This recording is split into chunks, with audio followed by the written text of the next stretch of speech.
here. So I don't know if you might be able to see as well if you look onto some of these as well, but look at the buds. So whereas those buds were, so what colour did we think those were? The buds of, yeah, kind of reddy purpley colour. How would you see here?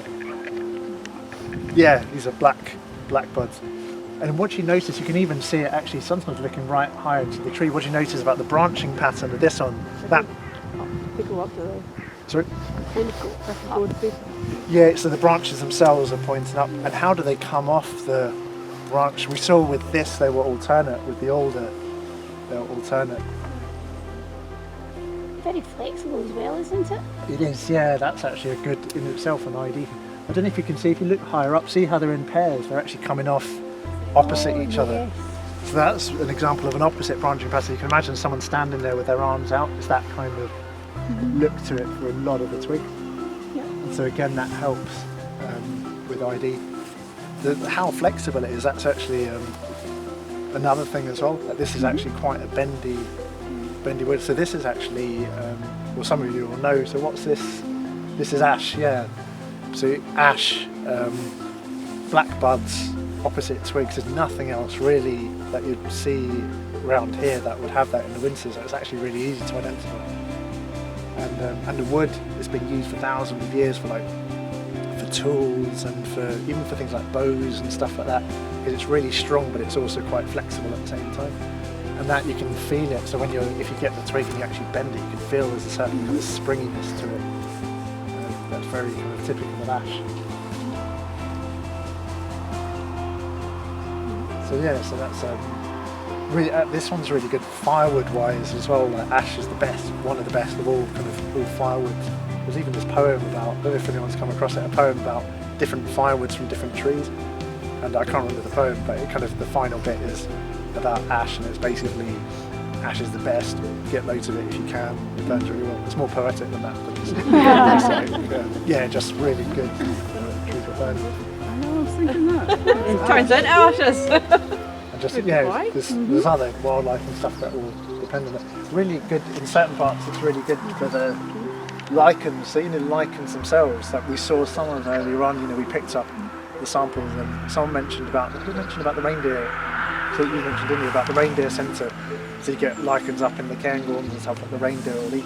And lichens themselves are just absolutely fascinating. So they're really varied. So they're anything from, see this kind of these patches here, to the, sometimes you get the kind of fluffy dangly bit, sometimes they're called old man's beard, or in amongst the moorland you get them growing up. Or you'll see them on gravestones, all sorts, there's loads of different shapes and sizes. So some of them are very kind of fluffy and dangly, others are more like a crust. And they're just amazing. What basically a lichen is, it's like a combination of a few different things. So it's not one, so you see this here, that will be, the main body of it is actually fungus. So that kind of creates the body, but it's living in partnership with other things. So one of the other things is algae. So the algae and the fungus actually live together, kind of work together. It's just amazing. So the fungus kind of creates the body and the structure, and then the algae are in there, and the algae, they can actually photosynthesize, so they're getting energy from the sun, creating sugars. It's amazing. Like they get carbon dioxide, sunlight, and create sugars, create energy. The fungus benefits from that, so they work in partnership. But then there's other stuff in there as well. There's often various kinds of bacteria as well as part of the partnership. It's just a mind-blowing world. And now people who study them are just finding there's even more about them that they didn't know before. It's just incredible. And in an ecosystem as well, so say you get bare rock, lichens will be the first thing to come along. So like after the Ice Age, 10,000 years ago, whenever the glaciers retreated, bare rock, kind of a hostile environment, the lichens will come along, just start living on the rock, and certain ones can actually dissolve rock, and that starts to form soil. Basically the minerals are released, starts to form soil builds, plants can come. So lichens are just a really amazing thing, and they're basically this like symbiotic relationship, so it's a partnership between various different organisms living together.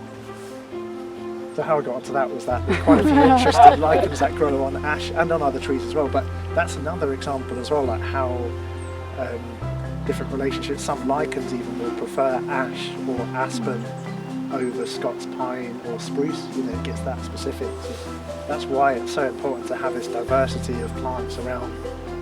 And then it supports more different wildlife. So yeah, ash, it's a cool tree.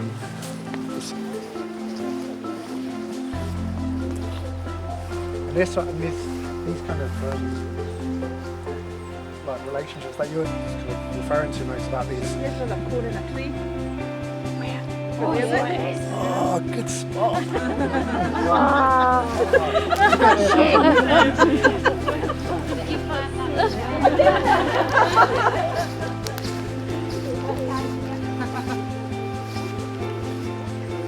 that's like perfect. Nice. You didn't put it there, did you? Actually, yeah, there's a load of old ones down there. I'm just going to see. Yeah, it's fairly tight in there. Can you see under the leaves? Actually, there's a whole load just buried away. So it's amazing. Have a look at this. There's something else. Oh, this made my day. It's already having a good day. How did you spot that? I kid. That's a great spot. But look in here. See, there's another cavity in here. There's actually a hazelnut that's jammed in there that probably the same woodpeckers use. This is exciting. It's cool, isn't it? I feel like I'm like. Dad's getting in Paris next week. Remember we go here. Aye. Boss is walking around the Champs-Elysees. Oh, If your conversation There's quite a few hazels right around here. Yeah.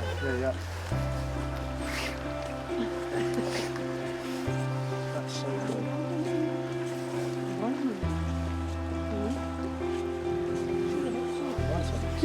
Actually, we can drool a bit. Sorry, it's a bit weird, isn't it? I want a picture of the thing in here. That's it, you've made Dan's day. You can see it's pecked. The woodpeckers pecked it, kind of a bit of a cavity in this.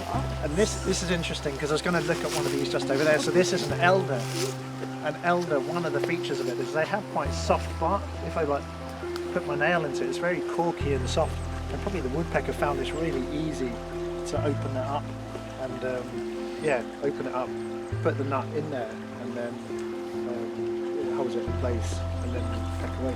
So See, you're looking up there, like, see how there's like some of the bark's missing? Oh, yes. Would that have been the woodpecker? it's pretty likely, yeah. Kind of, there's like bits. Yeah, and it's possible. Actually, see this. It's sometimes hard to tell with elder because they just look a bit in the winter. They can look a bit kind of dead and scabby and cut there. Sorry. Yeah.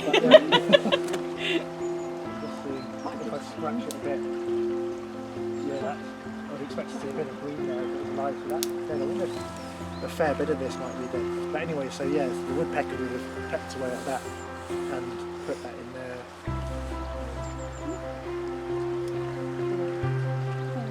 Yeah, so and with that, because that's definitely dead, at least this stem here, so when they find a dead twig branch like that, they'll be pecking away at the bark to get their grubs and stuff underneath.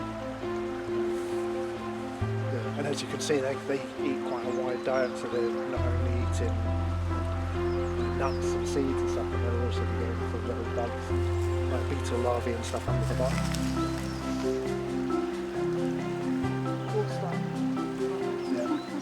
Just stick her next week for you. You're missing I can just imagine their faces if you want to.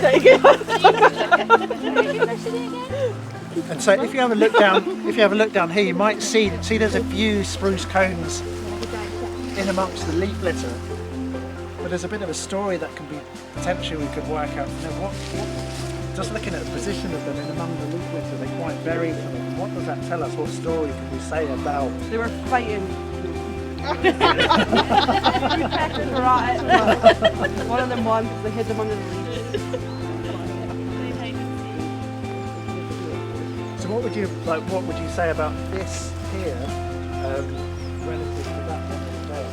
That's in year one. Yeah. And these, so you can see these are quite buried in amongst the leaves. So, I don't know, like this individual one, I don't know, but my guess would be that because it's so buried ways right there, probably got this sort of metal.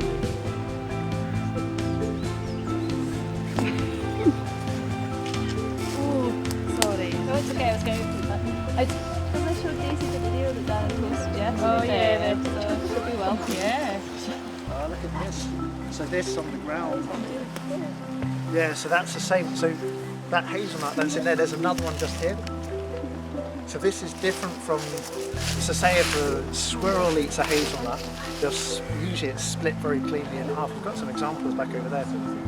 Mice and voles, they kind of eat, like create a hole in the side, it's more of a rounded hole. This is a very shattered looking one. And you can sometimes see peck marks round and about, but the fact that it's kind of broken and shattered, and right below this, it's called an anvil or a workshop, it's right below this here. It's what you'd expect to see with woodpeckers. If we delved around those So does the woodpecker remember that that's where it's wee Yeah. and it comes back, oh that's where I'll Yeah. just I'll get this and I'll take it back there, that's They the have cutest favourite thing. spots. Isn't it? Yeah. like so the they fact do- that think of all those all cones of them we there, saw, so it that keeps was coming, like tons of journeys, yeah. That's yeah. so cute. Yeah. Would it just be like over a day, or would they come back like That's another day? I assume with that's over a series of quite a bit of time, but that's a great question as well, because I don't know for sure like how long it would, you know, say there was maybe 15 cones or something below that. Was that 15 days worth? Was that 5 days? Was that a month? I don't know. And that's a kind of question where as soon as someone asks it, I'm just like, oh, actually that makes me want to observe the woodpeckers more closely. Come and count them, take pictures. You Yeah, can build that and- all into your. Yeah, and something I could do is I might, once I've taken a ton of photos of that one already, but I might take a ton more and then clear the cones away, and then you've got a time reference and you can see within a month like, how many were accumulated That's there, so cool. and do some calculations based on that. I think I'm going to do that. Yeah. Let us know how that goes. Yeah. Who wants a sticker? Laura, do you want a sticker? Yeah, what am I getting a sticker for? I bet Laura's got a sticker chart behind her door anyway. It's not for good behaviour. I just think it's the kind of thing you would have. Oh, I don't know what that says. I don't know what Put a sticker there. I don't have stickers, but I've got funky post-it notes. Oh, we do have fun. But that's yet another example. You can see there's a relationship between the woodpecker, between the Sitka spruce over there, which we'll look at more closely, and even between the elder and the fact that the elder's got that one there happens to have the quite soft bark or whatever, where there's a place, or that oak that has that kind of, the cavity or the gap where the woodpecker can use it. So it shows just like lots of different interactions. The other thing I was going to look at over here was this one. Oh yeah. So this is another elder. So I mentioned the elder before that one. How would you describe the bark? If you look at the texture of the bark, how would you describe that? even, like tight. So crinkled, even, like kind of crinkled, but there's an evenness to it. And in texture, if you feel that bark, as I was saying, it is corky, it's quite soft. But if you look on here, you see you might just be able to see it on this side. There's a particular lichen, and you say, what kind of colour would you describe? Yeah, it's yellow lichen. And this is a very particular kind of lichen. You sometimes see it growing on roofs as well. So it's usually on brickwork. Yeah, you often see it. And whereas most lichens